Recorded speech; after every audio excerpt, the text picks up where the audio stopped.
तो हम लोग पिछले कक्षा में जो है आप लोग पढ़े होंगे भाषा के बारे में, फिर उसका हम लोग रिवाइज किए थे ना, भाषा के बारे में, लिपि के बारे में, सांकेतिक भाषा, मौखिक भाषा और लिखित भाषा, ये सब पढ़ लिए हम लोग।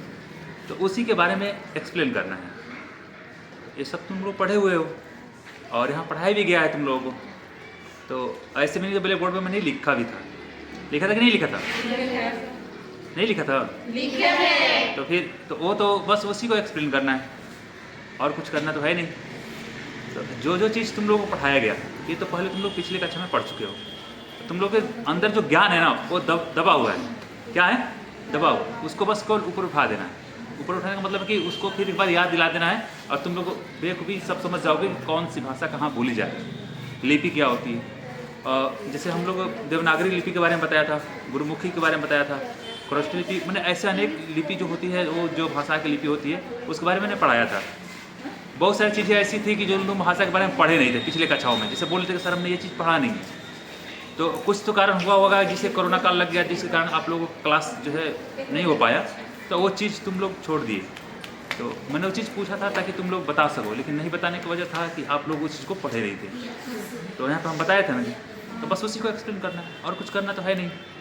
तो ये चीज़ अपने अंदर ये रखो कि जो चीज़ हम पढ़ रहे हैं वो 100% श्योर समझ में आ रहा है कि नहीं आ रहा है। नहीं आ रहा है तो तुम फिर आ रहा है तो अच्छी बात है, नहीं आ रहा है जिसको वो पूछ सकता है, एक बार नहीं, 2 बार नहीं, 3 बार।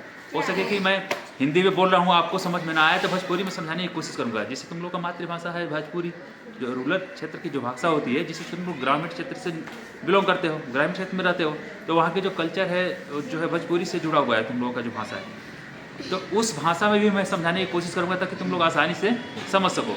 और जब भी उसको एक्सप्लेन करना होगा तो तुम जब समझे रहोगे, तो चाहे वो इंग्लिश में करना हो या हिंदी में करना हो, आराम से तुम लोग उसको एक्सप्लेन कर पाओगे। लिखना भी होगा एग्जाम में, कॉपी में आराम से लिख पाओगे। अब हो सके कि मैं इंग्लिश में आप लोगों को समझा दूँ और आपको समझ में ना आए वो चीज़, तो फिर चाहे वो भोजपुरी में लिखना हो या हिंदी में लिखना हो, जब समझ में नहीं आया तो आप लिख नहीं पाओगे।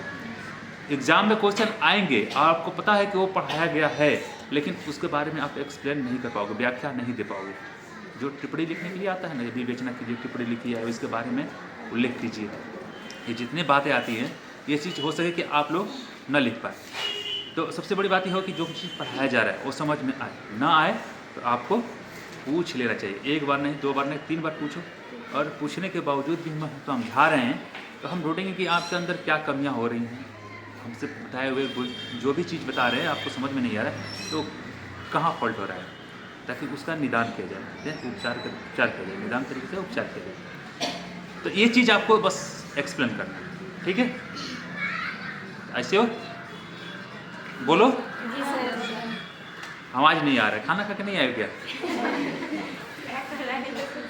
ठीक है, तो कौन करेगा?